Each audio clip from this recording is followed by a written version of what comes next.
दोस्तों नमस्कार, आप सभी का स्वागत है आपके अपने YouTube चैनल एक्सेस एकेडमी पर। दोस्तों राजनीति विज्ञान या पॉलिटिकल साइंस के आज की इस वीडियो में हम लेकर के आए हैं एग्जाम टाइम सीरीज का 22वां वीडियो, जिसके अंतर्गत हम लोग पढ़ने वाले हैं पाश्चात्य राजनीतिक विचारकों में मॉन्टेस्क्यू, जेरेमी बेंथम, जे.एस. मिल, ग्रीन और हीगल के बारे में, जो आप सभी की आगामी परीक्षाओं जैसे TGT, PGT, LT grade, GIC प्रवक्ता, government degree college, assistant professor, Kendriya Vidyalaya संगठन, डी ट्रिपल एसबी और अन्य सभी जगह जहां पर राजनीति विज्ञान के प्रश्न पूछे जाते हैं उनके लिए बहुत ही उपयोगी है। तो वीडियो में आगे बढ़ने से पहले आप सभी से छोटी सी रिक्वेस्ट है कि प्लीज वीडियो को लाइक करें, दोस्तों में शेयर करें। अगर चैनल पर पहली बार विजिट कर रहे हैं तो प्लीज चैनल को सब्सक्राइब करके बेल आइकन दबा लें आगे की तैयारी को फ्री ऑफ कॉस्ट जारी रखने के लिए। तो आइए दोस्तों डिस्कस करते हैं आज का ये वीडियो, जो राजनीति विज्ञान के महत्वपूर्ण पोर्शन पाश्चात्य राजनीतिक विचारकों से संबंधित है और एग्जाम टाइम सीरीज का ये 22वां वीडियो है जो राजनीति विज्ञान के अंतर्गत कवर की जा रही है। इसके बाद आप सभी लोगों के लिए हिस्ट्री की भी एग्जाम टाइम सीरीज कवर करेंगे। पहले पॉलिटिकल साइंस कंप्लीट करते हैं। तो देखते हैं दोस्तों मॉन्टेस्क्यू, जेरेमी बेंथम, जे.एस. मिल, ग्रीन और हीगल के विचारों को आज के इस वीडियो के माध्यम से। दोस्तों सबसे पहले पढ़ेंगे मॉन्टेस्क्यू के बारे में। मॉन्टेस्क्यू का समय है 1689 से 1755 ईस्वी तक।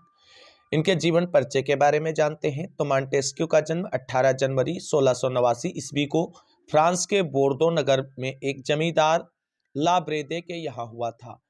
इसकी मृत्यु 10 फरवरी 1755 ईस्वी में हुई थी। इसका वास्तविक नाम चार्ल्स लुइस डी सेकंड था। तो पूछा जा सकता है कि मॉन्टेस्क्यू का वास्तविक नाम क्या था, तो आप सभी को ध्यान रखना है कि मॉन्टेस्क्यू का वास्तविक नाम चार्ल्स लुइस डी सेकंड था। अपने चाचा द्वारा अपना उत्तराधिकारी घोषित किए जाने के कारण इसने अपना नाम बदलकर मॉन्टेस्क्यू रखा था। तो मॉन्टेस्क्यू नाम किसने रखा था, तो इसने स्वयं का नाम चेंज करते हुए मॉन्टेस्क्यू रखा था। इसके प्रमुख रचनाओं पर नजर डालेंगे तो मॉन्टेस्क्यू की प्रमुख रचनाएं अधोलिखित हैं, जिनमें पहली पुस्तक है द पर्शियन लेटर्स जो 1721 में प्रकाशित हुई और ये इनकी प्रथम रचना थी। तो प्रश्न बनता है कि मॉन्टेस्क्यू की पहली रचना कौन सी है, तो पहली रचना है द पर्शियन लेटर्स। कौन सी? द पर्शियन लेटर्स है। दूसरी है रोमन लोगों की महानता और पतन के कारणों पर विचार, 1734 में आई। और तीसरी पुस्तक है सुल्ला और एक्रेतिज का संवाद, 1754 ईस्वी में प्रकाशित होती है। यहां से आप सभी के लिए इंपॉर्टेंट बनती है पहला पॉइंट द पर्शियन लेटर्स, क्योंकि ये इनकी प्रथम रचना है, इसलिए इस पुस्तक के पूछे जाने के चांसेस रहते हैं। अगली पुस्तक जो है वो मॉन्टेस्क्यू की सबसे प्रसिद्ध पुस्तक है, जिसे कानून की आत्मा कहा जाता है और ये पुस्तक हमेशा स्पिरिट ऑफ द लॉज के नाम से पूछी जाती है। तो ये चीज ध्यान रखना, ये कानून की आत्मा नहीं पूछा जाएगा, स्पिरिट ऑफ द लॉज के नाम से पूछा जाएगा, जो 1748 ईस्वी में प्रकाशित हुई और ये इनकी सर्वाधिक प्रसिद्ध पुस्तक है, यह सर्वाधिक प्रसिद्ध ग्रंथ है। अगली इनके पुस्तक है गिंडस का मंदिर यानी द टेम्पल ऑफ गिंडस, 1760 में प्रकाशित हुई। मॉन्टेस्क्यू ने अपने राजनीतिक सिद्धांतों के प्रतिपादन में आगमनात्मक पद्धति का प्रयोग किया था। मॉन्टेस्क्यू ने अपने राजनीतिक सिद्धांतों के प्रतिपादन हेतु अरस्तु द्वारा अपनाई गई वैज्ञानिक, यथार्थवादी, पर्यवेक्षणात्मक तथा ऐतिहासिक पद्धति का प्रयोग किया था। अर्थात मॉन्टेस्क्यू ने अरस्तुवादी पद्धति को अपने चिंतन के माध्यम से पुनर्जीवित किया।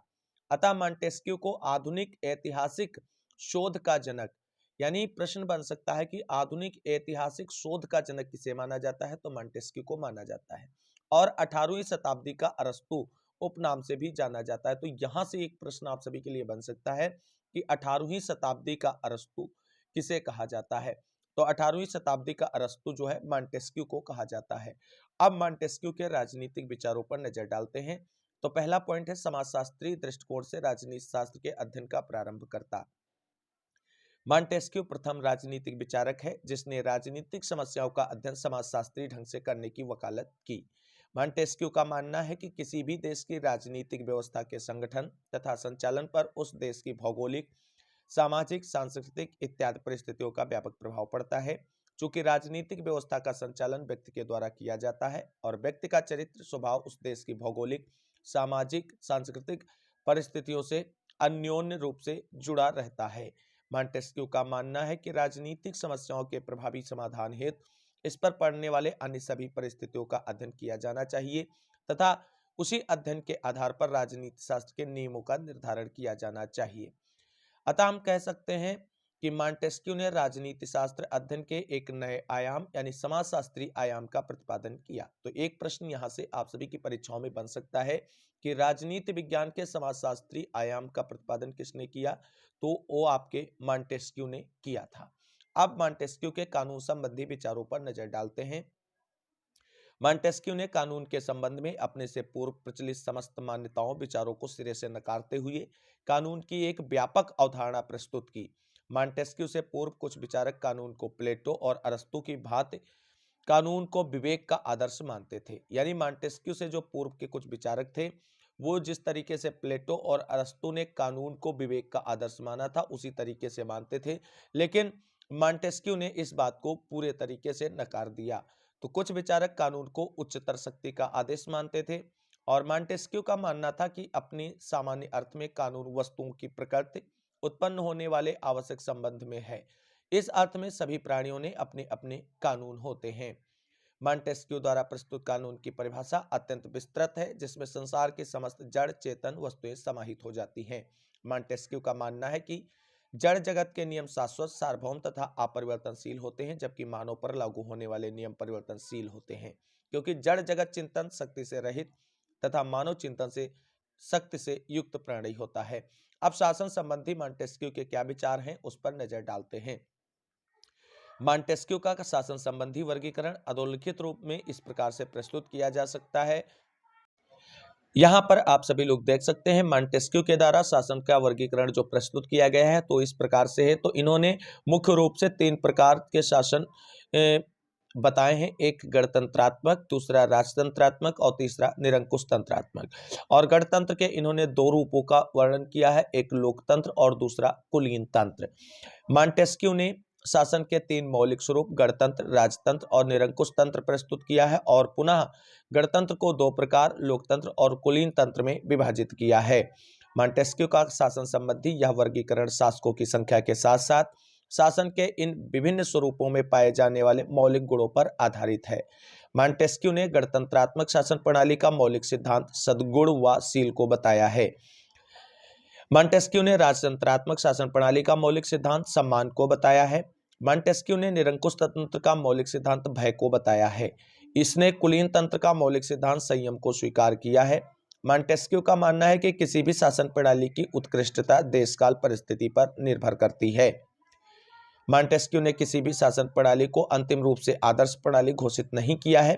मॉन्टेस्क्यू का मानना है कि ठंडी जलवायु के लोग स्वतंत्रता प्रेमी, चुस्त तथा दक्ष होते हैं, अतः वह लोकतांत्रिक शासन के योग्य होते हैं। गर्म जलवायु के लोग आलसी स्वभाव के होते हैं, अतः स्वेच्छाचारी शासन ही उनके लिए ठीक होता है।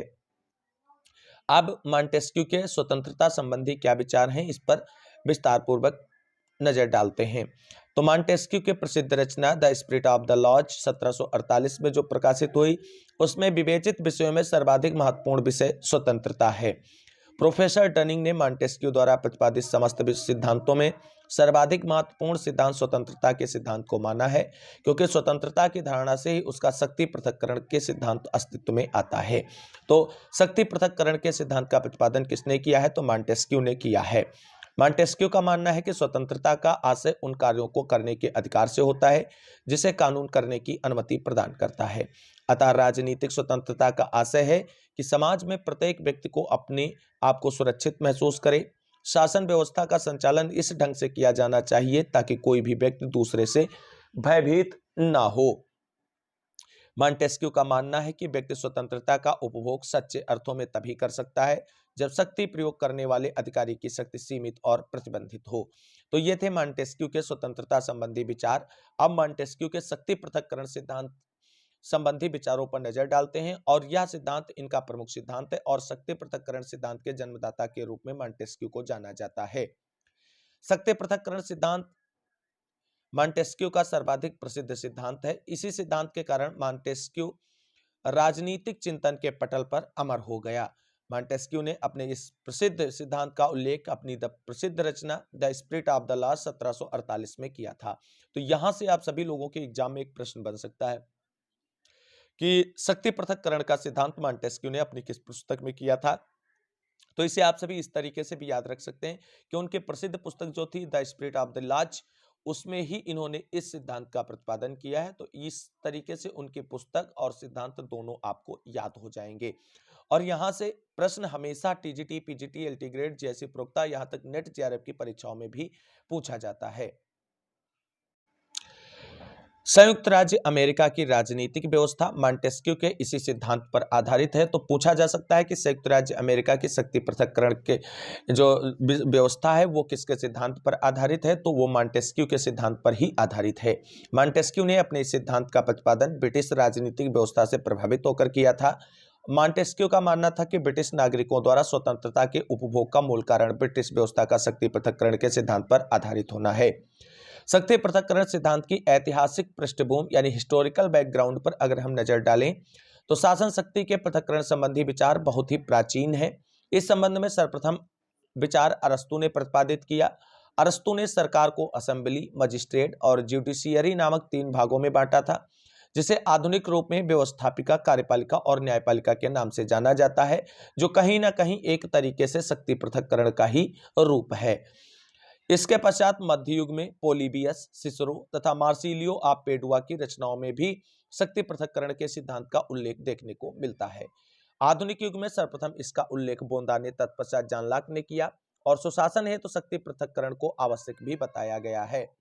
यद्यपि शक्ति पृथक्करण संबंधी विचार अत्यंत प्राचीन है, किंतु इसका व्यवस्थित प्रतिपादन मॉन्टेस्क्यू ने किया है और इसलिए इसका प्रतिपादक भी इनको माना जाता है। मॉन्टेस्क्यू ही वह प्रथम विचारक है जिसने इस सिद्धांत को परिष्कृत एवं परिमार्जित स्वरूप में प्रस्तुत करके सिद्धांत का रूप प्रदान किया और इसलिए इन्हें मॉन्टेस्क्यू को शक्ति पृथक्करण के सिद्धांत का जन्मदाता भी कहा जाता है।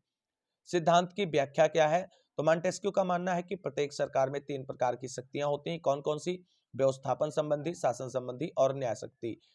मॉन्टेस्क्यू का मानना है कि यदि व्यवस्थापन संबंधी शक्ति तथा शासन संबंधी शक्ति किसी एक व्यक्ति या व्यक्ति समूह के हाथों में केंद्रित हो जाए तो ऐसी दशा में स्वतंत्रता का अस्तित्व ही संभव नहीं है। मॉन्टेस्क्यू का मानना है कि यदि न्याय संबंधी शक्ति को व्यवस्थापन संबंधी शक्ति से पृथक नहीं किया गया तो व्यक्ति को स्वेच्छाचारी नियंत्रण का शिकार बनना पड़ेगा, क्योंकि इस दशा में न्यायकर्ता ही व्यवस्थापक होगा।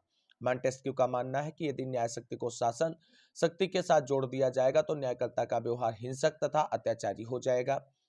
अतः मॉन्टेस्क्यू का मानना है कि शासन की शक्तियों के एक स्थान पर एकत्रित होने के कारण व्यक्ति की स्वतंत्रता खतरे में पड़ जाएगी। अतः व्यक्ति की स्वतंत्रता की सुरक्षा हेतु व्यवस्थापन, शासन तथा न्याय संबंधी शक्तियों का पूर्णतः पृथक्करण होना चाहिए। इस सिद्धांत के प्रतिपादन के पीछे मॉन्टेस्क्यू का मूल मंतव्य यह था कि शासन की प्रत्येक शक्ति मर्यादित रहे। यदि कोई विभाग अपनी कानूनी सीमाओं का अतिक्रमण करता है तो दूसरे विभाग उसे ऐसा ना करने दें। मॉन्टेस्क्यू चाहता था कि शासन में एक शक्ति दूसरे शक्ति को नियंत्रित करे। तो ये स्टेटमेंट भी पूछा जा सकता है, शासन में एक शक्ति दूसरी शक्ति को नियंत्रित करे, यह किस विचारक का है? तो ये मॉन्टेस्क्यू का एक प्रसिद्ध स्टेटमेंट है। ऐसा व्यवहारिक रूप से तभी संभव है जब शासन की शक्तियों में पृथक्करण हो अथवा एक शक्ति दूसरी शक्ति के संदर्भ में संतुलन और नियंत्रण का कार्य करती हो। मॉन्टेस्क्यू का मानना था कि ऐसी व्यवस्था होने पर ही नागरिकों को वास्तविक स्वतंत्रता प्राप्त हो सकती है। अब मॉन्टेस्क्यू से जुड़े हुए कुछ महत्वपूर्ण तथ्यों पर नजर डालते हैं। तो इस सिद्धांत को फ्रांस में 1791 ईस्वी में लागू किया गया। तो इस सिद्धांत की अव्यावहारिकता स्पष्ट हो गई। इस सिद्धांत को अमेरिका में नियंत्रण और संतुलन के सिद्धांत के साथ ही स्वीकार किया गया है। किलबोर्न बनाम थॉम्पसन 1881 के मुकदमे में अमेरिकी उच्चतम न्यायालय ने इस तथ्य को स्पष्ट रूप से मान्यता प्रदान किया।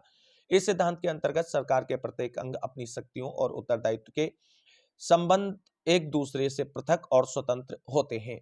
तो साथियों, ये था मॉन्टेस्क्यू से जुड़ा हुआ महत्वपूर्ण पॉइंट्स का सेक्शन। अब हम लोग पढ़ने वाले हैं उपयोगितावादी विचारक जेरेमी बेंथम के बारे में। तो जेरेमी बेंथम का जन्म 1748 ईस्वी में और मृत्यु 1832 ईस्वी में होती है। उपयोगितावाद के प्रमुख विचारकों में इनका प्रमुख स्थान है और एक तरीके से कह सकते हैं उपयोगितावाद के उन्नायकों में इनका नाम सम्मिलित है।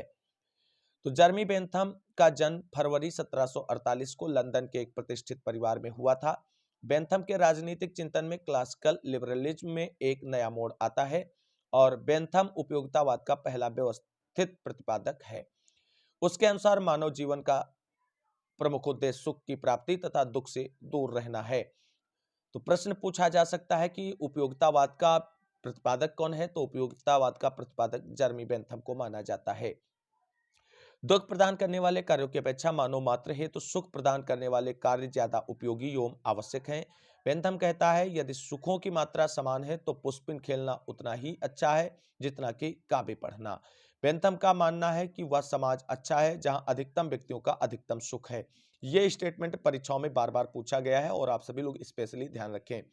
अधिकतम व्यक्तियों का अधिकतम सुख किस धारणा से जुड़ा है, तो उपयोगितावाद से जुड़ा है। और किस विचारक से जुड़ा है, तो जर्मी बेंथम से जुड़ा हुआ है।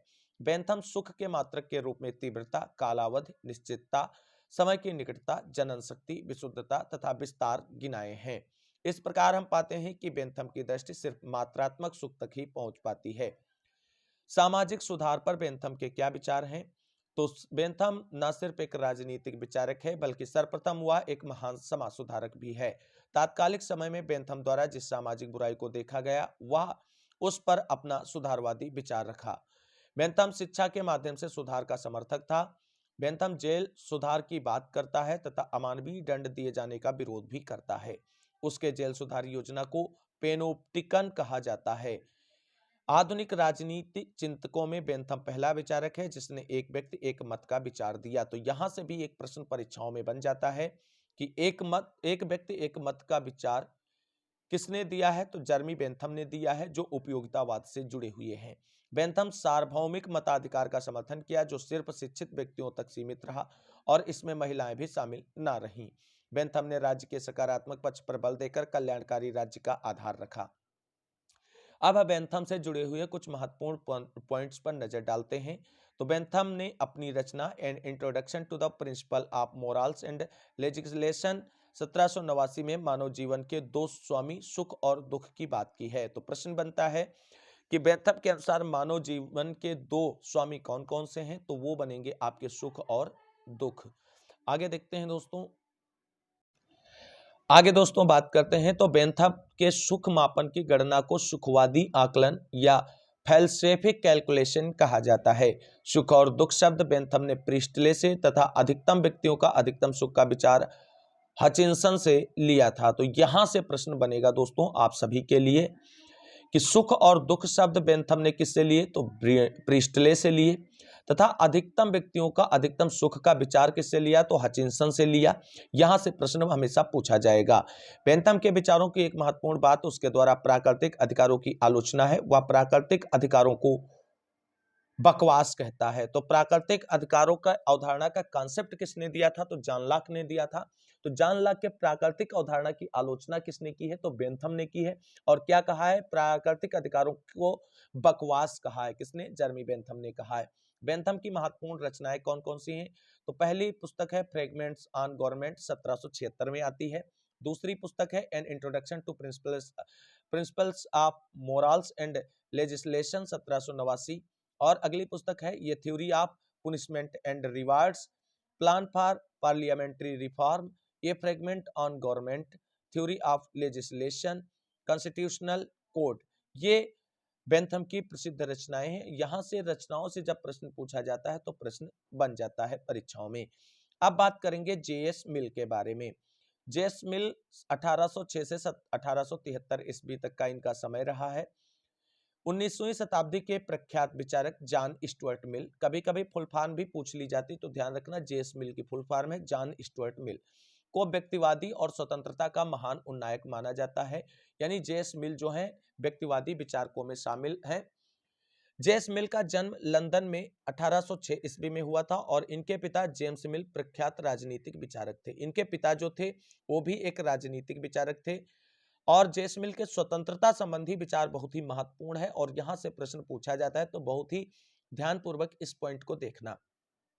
जेएस मिल के स्वतंत्रता संबंधी विचार उसकी प्रसिद्ध पुस्तक ऑन लिबर्टी में देखे जाते हैं। तो ऑन लिबर्टी पुस्तक किसकी है, जेएस मिल की है, ये ध्यान रखना। मिल के स्वतंत्रता का आशय भाषण, विचार और अभिव्यक्ति की निरपेक्ष स्वतंत्रता से है। मिल नकारात्मक स्वतंत्रता का समर्थन करते हुए कहता है कि प्रत्येक परिवार का प्रतिबंध या प्रत्येक प्रकार का प्रतिबंध बुरा है। तो यानी ये नकारात्मक स्वतंत्रता के प्रबल समर्थक हैं। कौन? जेएस मिल। और इन्होंने कहा कि प्रत्येक प्रकार का प्रतिबंध जो है वो बुरा है। अर्थात अगर हम देखें इनके हिसाब स्वतंत्रता की परिभाषा, तो कहना प्रतिबंधों का अभाव ही स्वतंत्रता है, ऐसा जेएस मिल का मानना है। मिल के अनुसार मानव की स्वतंत्रता का हनन सबसे अधिक राज्य या सरकार नहीं बल्कि बहुमत समाज के द्वारा ही किया जाता है।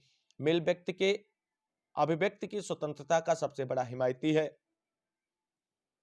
इसके अनुसार यदि कोई व्यक्ति समूचे सभ्यता के खिलाफ बोले तो भी उसे शांत नहीं कराया जा सकता है। जेएस मिल के लोकतंत्र पर क्या विचार हैं, उन पर नजर डालते हैं। तो मिल संसदीय या प्रतिनिधिवादी लोकतंत्र का समर्थन करता है। मिल बेंथम के एक व्यक्ति एक मत से इतर बहुल मतदान का समर्थन करता है, जिसमें शिक्षित व्यक्ति को एक से अधिक मत देने का अधिकार भी है। अब मिल के राज्य पर क्या विचार है, उस पर नजर डालते हैं। तो मिल नकारात्मक उदारवाद को सकारात्मक उदारवाद की ओर मोड़कर सैद्धांतिक रूप से पहली बार कल्याणकारी राज्य के सिद्धांत का स्पष्ट प्रतिपादन करता है।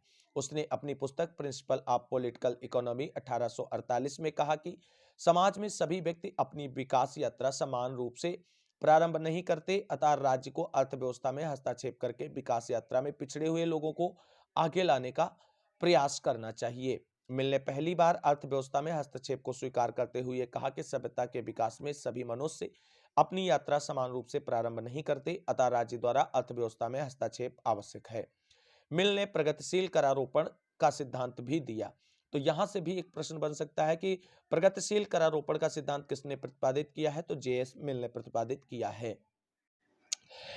मिल द्वारा उपयोगितावाद में संशोधन, तो उपयोगितावाद का प्रतिपादन किसने किया था? जर्मी बेंथम ने किया था। और उसमें संशोधन किसने किया? जॉन स्टुअर्ट मिल ने किया। मिल को पहला व्यक्तिवादी एवं अंतिम उपयोगितावादी माना जाता है। ये 2 पॉइंट ध्यान रखना है आप सभी को, डायरेक्ट यहां से एग्जाम में क्वेश्चन बनता है कि पहला व्यक्तिवादी किसे माना जाता है, तो जॉन स्टुअर्ट मिल को माना जाता है। अंतिम उपयोगितावादी किसे माना जाता है, तो भी जॉन स्टुअर्ट मिल को माना जाता है। मिल ने बेंथम के मात्रात्मक सुख को गुणात्मक सुख की ओर मोड़ दिया। उसने कहा कि सुख की मात्रा से ज्यादा कहीं यह आवश्यक है कि वह सुख कैसे तथा किस माध्यम से प्राप्त हो रहा है। मिल के अनुसार सुख 2 प्रकार के हैं, नैतिक सुख जो उच्चतर सुख है, भौतिक सुख जो निम्नतर सुख है। मिल का प्रसिद्ध कथन है कि असंतुष्ट सुकरात संतुष्ट मूर्ख से बेहतर है। ये स्टेटमेंट परीक्षाओं में सेम पूछ लिया जाता है कि ये स्टेटमेंट किसका है, तो ये किसका है? जेएस मिल का है। मिल के अनुसार मानव होने का अर्थ उच्चतर नैतिक सुखों की प्राप्ति है।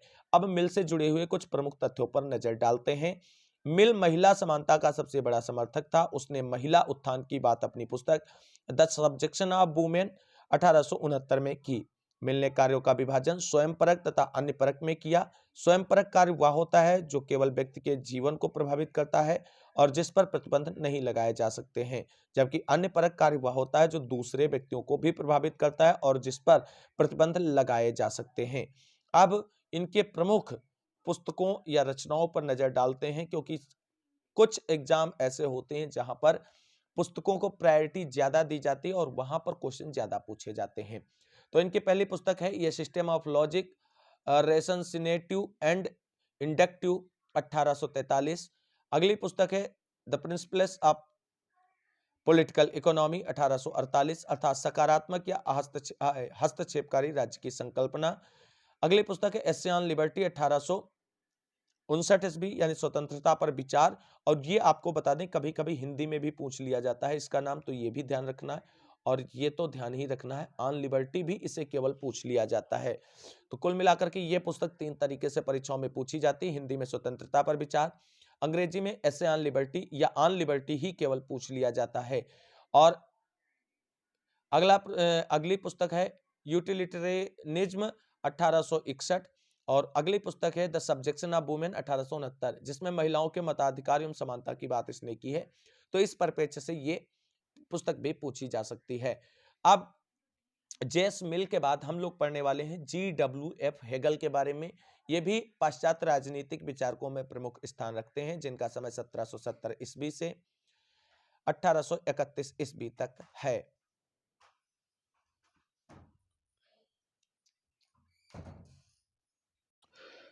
तो दोस्तों आप पढ़ते हैं GW.F. हेगल के बारे में।